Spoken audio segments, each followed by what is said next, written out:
드디어 하루 남았습니다. 내일 드디어 트럼프의 관세 발표 날이잖아요. 자, 이번 영상 여러분 좀 편안히 들으시면 될 것 같습니다. 1부와 2부로 나누어서 진행이 되는데 아시다시피 저희 미즈노리 영상은 10분 이상을 넘지 않죠. 뉴스 빼고는. 이번 영상도 1부는 10분이 넘지 않을 텐데, 여러분 아시다시피 저는 스캘퍼잖아요. 자, 스캘퍼들 가운데는 두 부류가 있는 것 같아요.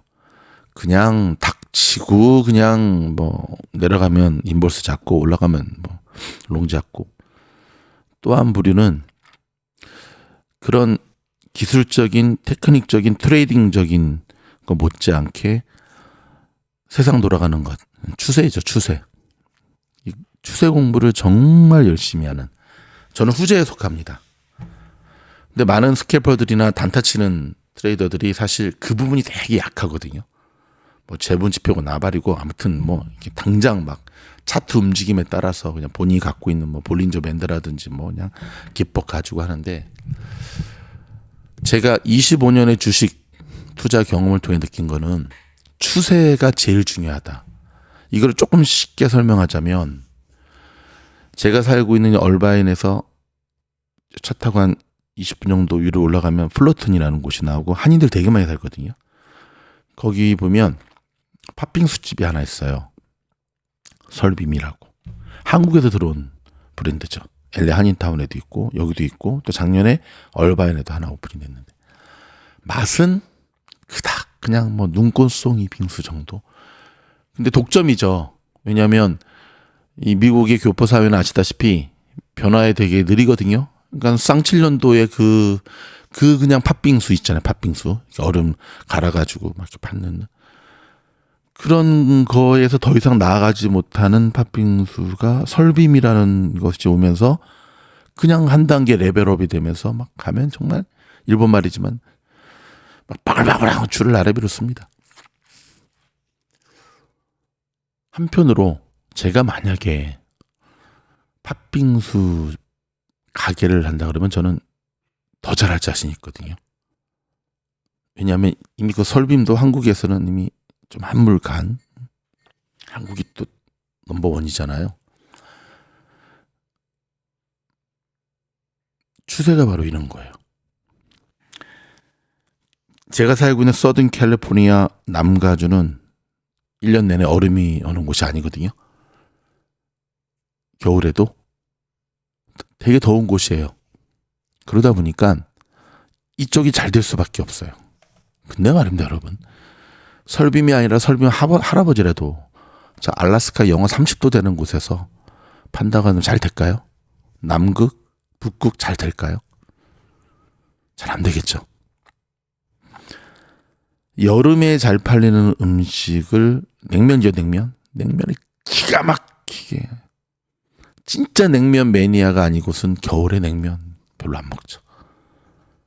뜨거운 설렁탕이 언제 더 잘 팔릴까요? 겨울이요, 여름이요. 이게 추세거든요. 여름에 잘 되는 어떤 식당 업종에 더 거기서 어너더 레벨로 갈 때 대박이 나는 거죠. 아무리 맛있어도 계절을 잘못 만나면, 제가 지금 먹는 음식으로 비유를 드린 거거든요. 스캘핑, 트레이딩에 있어서 추세를 읽는다는 건 바로 그와 같습니다. 최근에 또 테슬라 숏 잡았다 물린 분들 많이 있으시죠? 아니 인도량 안 좋게 나온다는데 테슬라가 왜 이렇게 올라가나요? 최근 며칠 동안. 뭐 고점에 물린 분들은 아직 간의 기별도 안 가겠지만, 더 내려갈 줄 알고 인볼스 잡았다가 뭐 내일 테슬라 인도량을 발표잖아요. 그분들은 일단 테슬라 두 가지를 놓치신 거예요. 제가 이따 테슬라 영상도 올려드릴 건데, 테슬라 이번 인도량이 굉장히 안 좋게 나올 것이다라고 하는 얘기들이 그전부터 계속 나온 것이 테슬라 주가 하락이 이미 선반영되고 있었다라는 사실을 하나 놓친 거고, 두 번째는 지난주에 트럼프가 자동차 25% 관세 빵 하고 못 박았잖아요. 그러다 보니까 지금 미국 현지에서는 어떤 일이 벌어지고 있냐면, 관세 오르기 전에 차를 뽑으려고 하는 사람들 때문에 오늘 뉴스에 나오죠. GM, 포드 할 것 없이 막 지금 자동차 신차 판매율이 평균 10에서 15% 정도 오르고 있어요.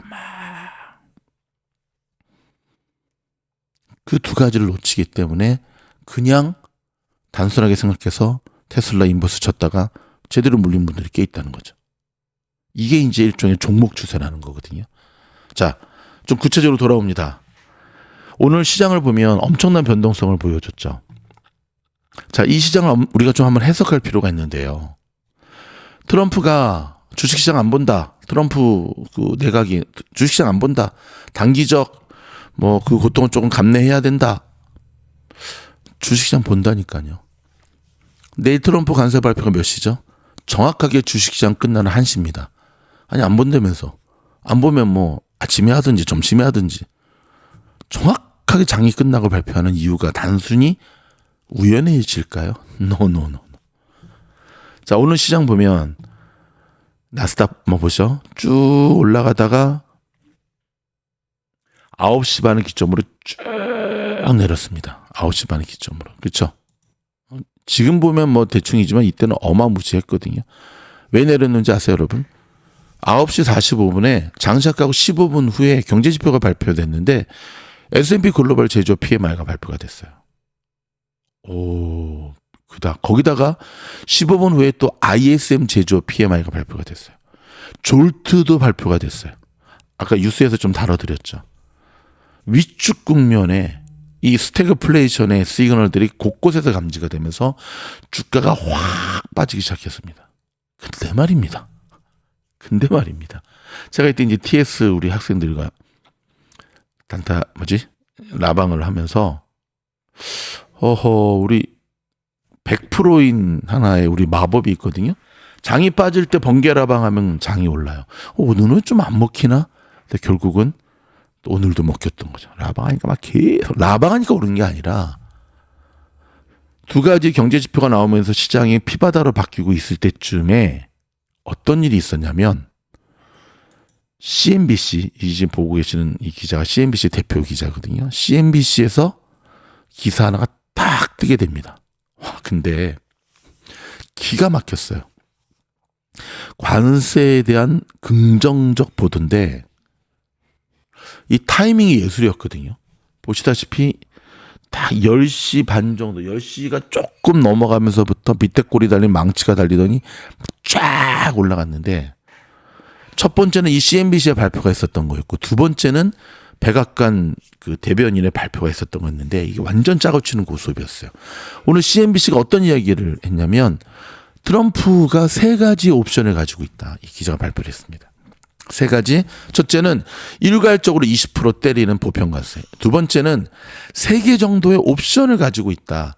옵션, 상중하. 그다음에 세 번째는 국가별로 차등 부과하는 관세를 그런 방안을 가지고 있다. 그러면서 아마도 첫 번째 옵션 일괄적으로 20% 때리는 보편관세 옵션은 가능성이 좀 적을 것 같아. 그리고 나라별로 관세를 적용하는 게 유력해 보인다. 그러면서 제약, 반도체 등에 대한 관세는 나중에 발표한다. 왜요? 굉장히 민감한 분야거든요. 두 번째는 캐나다, 멕시코에 부과된 펜타닐 관세는 아마 해제될 것으로 예상한다. 세 번째는 베네수엘라에 대한 2차 관세가 발효될 것이다. 말 안 들으니까. 그리고 지난주에 트럼프가 얘기했던 자동차 관세가 시행된다라고 발표를 했습니다. 그러면서 CNBC는 트럼프가 협상의 여지를 남길 것으로 믿는다. 아니 뭐 교회도 아닌데 믿는데. 그러면서 몇 가지의 출구가 있을 것으로 예상한다. 라고 얘기를 했습니다. 왜냐하면 CNBC 얘기입니다. 트럼프가 지금 다른 국가들이 어떻게 대응하는지 지켜보고 있다라는 점을 강조하게 됩니다.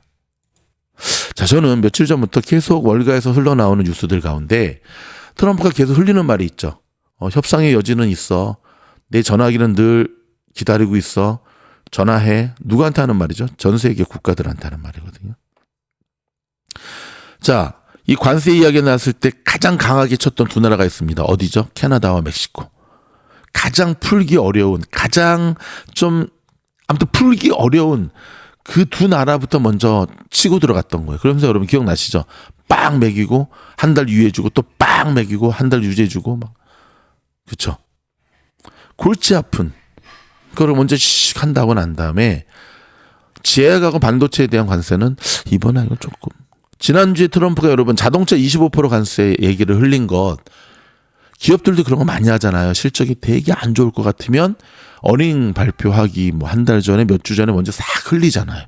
충격 완화를 위해서. 여러분 정말 트럼프 행정부가 트럼프의 내각이 주식시장 안 볼까요? 어떻게 안 볼 수가 있죠? 중간 선거도 이제 서서히 생각을 해야 되고 대통령의 인지도와 40% 미만으로 떨어졌다는 것을 모를 리 없을 텐데. 자, 이 여기까지가 이제 CNBC가 발표를 했던 거고 그러면서 이제 백악관 대변인 있잖아요. 캐롤라인 레빗 그렇죠? 아주 그냥 당차게 생긴 우리 그 친구가 나와서 브리핑을 하는데 타이밍이 거의 동시다발적이었어요. 그러면서 어떤 이야기를 하냐면 정리를 좀 해봤습니다. 즉각 발효될 거다. 뭐가? 상호관세가. 그러면서 이미 트럼프 대통령은 결정했다고 얘기했어요. 그래서 20% 이제 보편관세 관련해서 곧 이제 24시간 안에 알게 될 거다. 더불어서 대통령은 트럼프는 항상 열려 있다. 어떤 거에? 전화 받는 거에. 이 얘기를 또 합니다. 그리고 관세에 대해서 이미 논의되고 있는 국가가 상당히 많이 있다고 얘기합니다. 그러면서도 트럼프 대통령은 여전히 미국을 제일 좀 집중하고 있다. 그러면서 멕시코, 캐나다에 대한 이야기를 하게 되는데 멕시코, 캐나다 수입품에 대한 관세 유예를 2일 종료한다고 밝혔고 대통령이 그에 대해서 말할 거라고 얘기했고 자동차 25% 관세는 3일부터 시행된다. 와, 내일 모레예요. 그러면서 CNBC가 족발한 상승을 백악관 대변인이 발표하면서 날아오르기 시작했습니다. 그리고 여러분 오늘 그 기사 뜬 거 아세요? 이스라엘이 미국 제품에 대한 관세를 철폐하기로 결정을 했습니다. 와, 이건 정말 타이밍 예술이죠. 타이밍 예술이죠.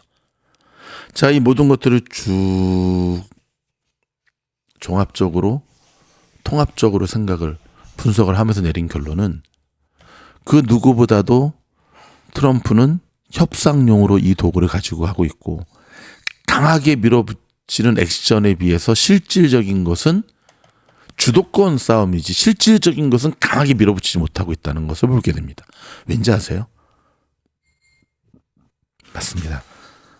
오늘도 발표된 경제 지표들이 있지만 지금 미국의 실물 경기가 심상치가 않아요. 실물 경기는 이미 스태그플레이션이 왔습니다. 스태그플레이션이 뭔죠? 경기 침체가 있는 상태에서 인플레이션은 떨어지지 않는 걸 얘기하거든요. 더 충격적인 것은 소비가 줄고 있어요, 지금. 굉장히 안 좋은 거거든요. 그러니까 마음 놓고 밀어붙이지는 못하고 있는 거예요. 트럼프가 그저께죠. 자동차 회사들 GM, 포드 이런 데 전화해가지고 야, 가격 올리지 마. 자동차 가격 올리지 마. 관세가 적용하더라도. 왜 그런 다이렉트 시그널을 자동차 CEO들한테 줬을까요? 그만큼 지금 미국 내부적으로도 이거 과연 이렇게 또 버틸 수 있을까? 이거 부메랑이 돼서 돌아와서 이거 발목 잡는 것은 아닐까?에 대한 끊임없는 논의가 있다는 겁니다. 그 누구보다도 시장에 대한 민감하게 반응한다는 거죠.